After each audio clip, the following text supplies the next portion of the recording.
Good evening mga guys. Magluluto ako ngayon ng sinigang na ulo ng talakitok. Ayan o, ulo ng talakitok. Ayan, yan. May mata-mata pa yan o. Ayan o, may big eyes pa siya. Lalagyan ko siya ng ito, kamiyas. Yan, sinigang sa kamiyas. Tapos, okra, tsaka mustasa. Yan naman inilagay ko ngayon. Yan. Lagyan natin ng, papakuluin muna natin yan. Bago ilagay ang kanyang pagkulo, saka ko ilagay yung isda. Ang kanyang talakitong. Kakita kasi ko ng ulo ng talakito.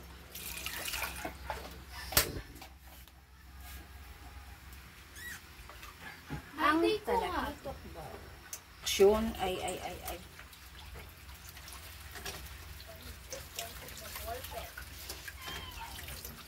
Ang okra. Wow. Napakalinis ng lababo ko. Daming tambak na hugasin. O, diba? O, see? Ay, kalabaw. Nga guys, ano ba masarap na ulam nyo ngayon? Kasi medyo umuulan-ulan. Kasi gusto ko maasim-asim na sabaw kasi medyo hindi sa mood ang aking boses. Kasi para akong sisipunin.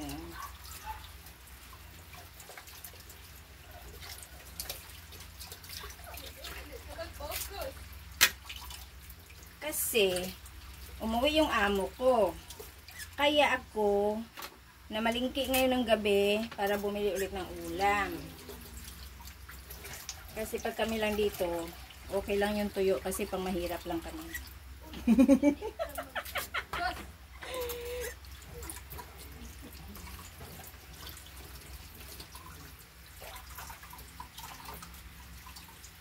Kailangan magpasabaw ang aking amo kasi syempre pagod siya sa work.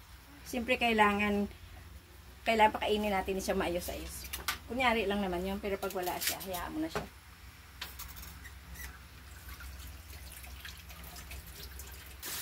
Ay mga palalabs, nakasalang na ang aking ulo ng talakito. Kailangan ko siyang lutuan ng masarap-sarap kasi sahod niya, binigyan ako ng pera. Kaya kailangan natin pakainin ng masarap-sarap na may sabaw-sabaw. Wow, taray. Pero pag wala siyang bigay na pera, never ko siyang pakainin. Bahala sa kumain siya ng tuyo. Ayan na mga guys, kumukulo-kulo na. Ayan o, tingnan nyo. Kumukulo-kulo na ang aking sinigang sa kamyas. Hindi ko pa nilagay yung yung gulay.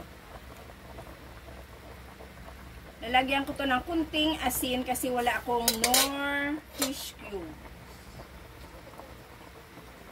Kunting asin na ilalagay ko. Kasi ayaw ko ng alatsin. Yun yan nakalit. Kalahati lang ito. Diba? Nagugutom ka na anak. Ay gutom na yung anak ko. Diba nag-aantay na siyang pagkain niya. Mainit dito baby. Doon ka na dali. Be? Doon ka na anak ko, dali. Madali lang naman maluto itong ulo ng isda. Ilagay ko na yun. Inaamo natin ito. Ilagay ko na si okra. Piso ang isa. O, diba? Piso ang isa ng okra. Mamaya ako na ito ilagay.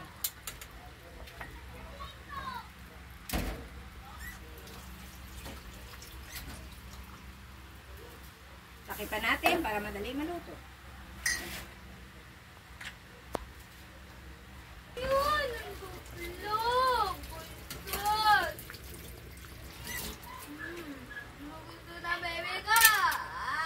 Kukuha ko ng sili. Lagyan ko ng sili. Ating ang mga dahon-dahon. Nilagyan ko na ng sili na pang-paanghang. Tapos, ilagay ko na ang kanyang mga dahon-dahon.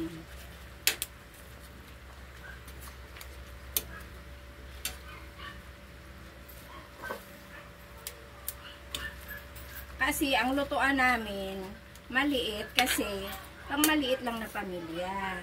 Diba? Pag malaki, kailangan kawa na lutuan. Ito, maliit lang kasi.